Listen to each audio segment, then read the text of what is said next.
Welcome to Baba Farid public school. ICSE से मान्यता प्राप्त गोवा केरल के अनुभवी स्टाफ के साथ फुली एसी व हॉस्टल की सुविधा के साथ प्रदूषण रहित शांतमय वातावरण, प्रत्येक कमरे के साथ अटैच्ड वॉशरूम, संतुलित शाकाहारी भोजन और हॉस्टल में ही अध्यापक द्वारा एक्स्ट्रा क्लास भी उपलब्ध है। अपने सपनों को साकार करने के लिए आज ही दाखिला लें। नमस्कार, एक अहम अपडेट के साथ शुरुआत करेंगे जो कि ट्राई सिटी डवाली से है, जहां पर किसानों की ओर से गुलाबी सुंडी 2020 व 21 के मुआवजा पेंडिंग को लेकर फिर से बड़ा ऐलान किया गया। यानी कि परसों 21 तारीख से किसान अनिश्चितकालीन पड़ाव है वो डवाली एसडीएम कार्यालय के बाहर शुरू करेंगे। पिछले कई दिनों से किसान लगातार किसान संगठन एकजुट होकर गांव-गांव जाकर किसानों को ज़्यादा संख्या में पहुंचने का न्योता दे रहे थे और अब 21 सितंबर को तहसील कार्यालय में धरना प्रदर्शन किया जाएगा।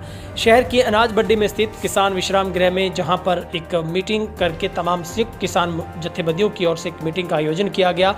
21 सितंबर को तहसील कार्यालय में धरने को लेकर विचार विमर्श किया गया है।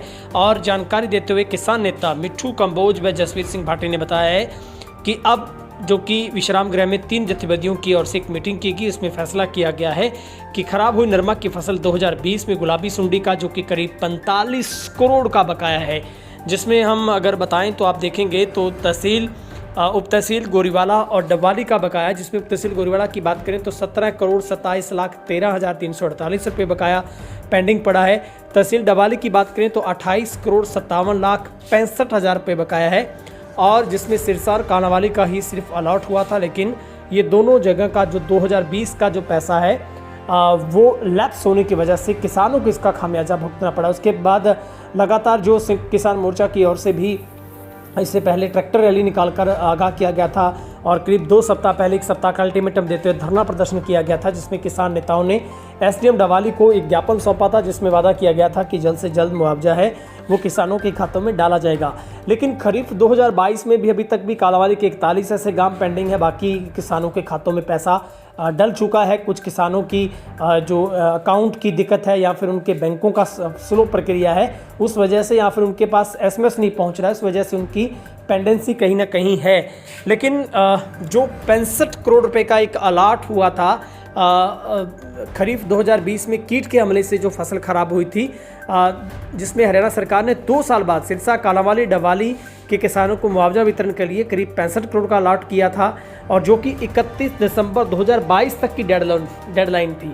अब आप देख सकते हैं 31 दिसंबर पिछले साल का पूरा मामला है, जब 31 दिसंबर डेडलाइन दी गई तो उसके बाद जनवरी बीता, फरवरी बीता, मार्च बीत गया और एसडीएम नहीं होने की वजह से वो पूरे का पूरा पैसा लैप्स हो गया। लेकिन अब जानकारी ये मिली है कि एसडीएम की ओर से पत्राचार किया गया है, लेकिन पूरे का पूरा जो मामला है वो टेक्निकल अभी तक उलझा हुआ है और किसान इस बात की लगातार मांग कर रहे हैं कि उनके खातों में ये पैसा जल्द से जल्द डाला जाए। किसान अभी तक 2020, 21, 22 की खरीफ और तमाम जो फसलों के बीमा मुआवजे को लेकर संघर्ष कर रहे थे, उनकी कुछ मांगें पूरी हुई। ये सब सिमटा नहीं था कि अब एक और पहाड़ किसानों के ऊपर टूटा है, वो इस 2023 के नरमे की फसल में भी गुलाबी सुंडी ने सब कुछ चट कर दिया है।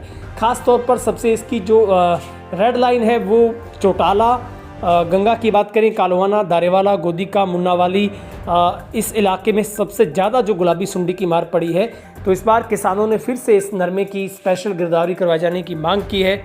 और अब बीते 14 दिसंबर को किसानों की ओर से गांव में प्रचार शुरू किया गया था सितंबर से, और 21 सितंबर से तहसील कार्यालय में धरने की शुरुआत की अपील की गई है और इसकी रूपरेखा भी तैयार कर ली गई है। ड्यूटियां भी लगाई गई है, जहां पर किसान नेता मिट्ठू कंबोज ने बताया है कि ये अब आर पार की लड़ाई का ऐलान है। किसान अनिश्चितकालीन पड़ाव डालेंगे, तब तक ये प्रदर्शन चलेगा, धरना चलेगा, जब तक 2020 की गुलाबी सुंडी का जो पैसा है वो किसानों के खाते में आ नहीं जाता। अब सबसे पहले आपको सिस्टम समझाते हैं, वो पैसा मिलेगा कैसे। सरकार उन किसानों को 500 रुपये मुआवजा देगी जिनके नुकसान का आंकलन उक्त राशि से कम है। बाकायदा सरकार ने अलॉट की गई राशि में शामिल किया है। सूची में शामिल सिरसा के किसानों के करीब ऐसे 27 लाख रुपए हैं, कालावाली के 50,60,133 रुपये, तहसील डवाली के किसानों के 38,56,000 रुपये हैं। तहसील गोरीवाला की बात करें तो 6,53,000 है, जो कि किसानों को 500 रुपये मुआवजा देगी, यानी कि पर एकड़ का सिर्फ 500 मुआवजा आना है।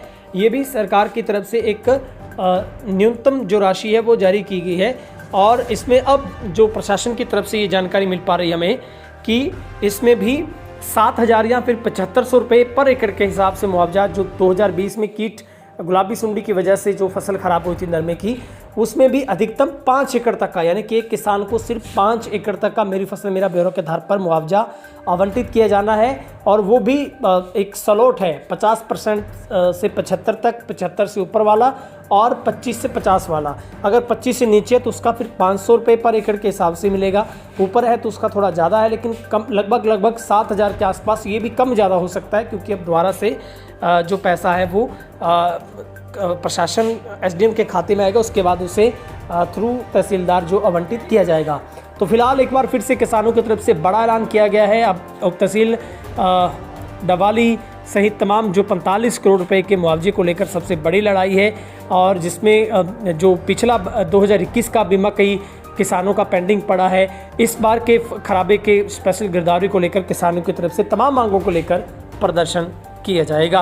ब्यूरो रिपोर्ट, तेज हरियाणा, डवाली।